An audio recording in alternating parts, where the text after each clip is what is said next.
live from the NIRI annual conference in Orlando, Florida. My name is Will Briganti from Nasdaq Corporate Solutions, and I'm pleased to be here with Brad Stone. Brad, welcome. Thank you, Will. All right, so for all of our viewers, Brad is the Senior Executive Editor for Global Technology at Bloomberg News and is the author of a recently published book, The Upstarts. So Brad, tell us a little bit about the book, and congratulations. Yeah, thanks, Will. Yeah.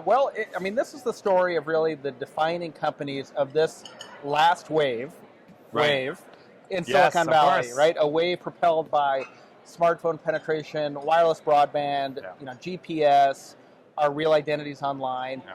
When I think to this past, really last 8 years, a decade, the companies that have emerged are Uber, Airbnb, Lyft, Didi in China. Sure. And so this is their intertwined stories, the stories of entrepreneurs who had these ideas, not necessarily original ideas. Other companies had them. How they raised the money, the battles they fought with cities, with states, with each other. Sure. How they grew into juggernauts the world now knows, and along the way, all the conflict and controversy and chaos that they left in their wake. I mean, they built tremendous businesses. You go all around the world, people know these brands. It's only been 8 years. Sure. At the same time as we now know, the conversations around Uber, they're not, we're still conflicted about these companies, whether they're good to their own employees, to the people in their orbits, to society. And so these are the issues and the stories that this book tries to tackle. Now, if you could say one thing that surprised you after publishing the book, based on the companies that you featured, what did this teach you about Silicon Valley? What I didn't realize, really, in researching the origins of the companies, how many other startups had the same idea. So I'm plenty critical.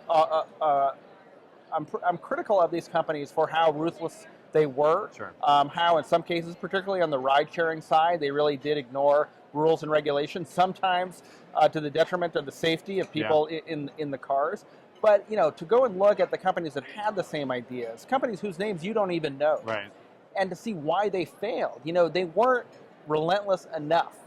So there was a cost of moving too fast, too quickly. Uber certainly is paying the price for that. But what surprised me is that there was also a cost of being too nice, of being too careful, of respecting the status quo. And so there's a sweet spot that maybe all these companies are trying to find. Airbnb, arguably has had more success of being in that sweet spot. Is a disruptor, but it's managed to keep a fairly good reputation. But that was one thing that surprised me. Brad, I appreciate that insight. My final question for you is, obviously, we're here at the National Investor Relations Institute annual conference.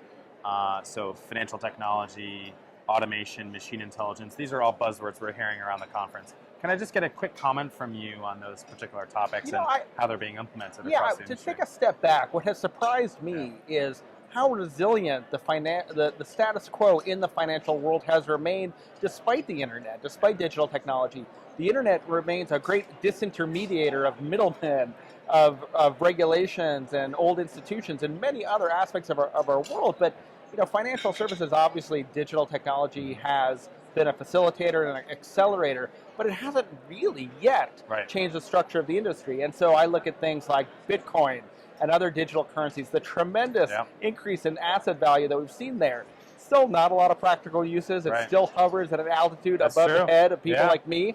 But it does feel like it's the kind of thing that has the promise to go and rebalance the world. I was on a panel today with Brad Katsuyama from IEX.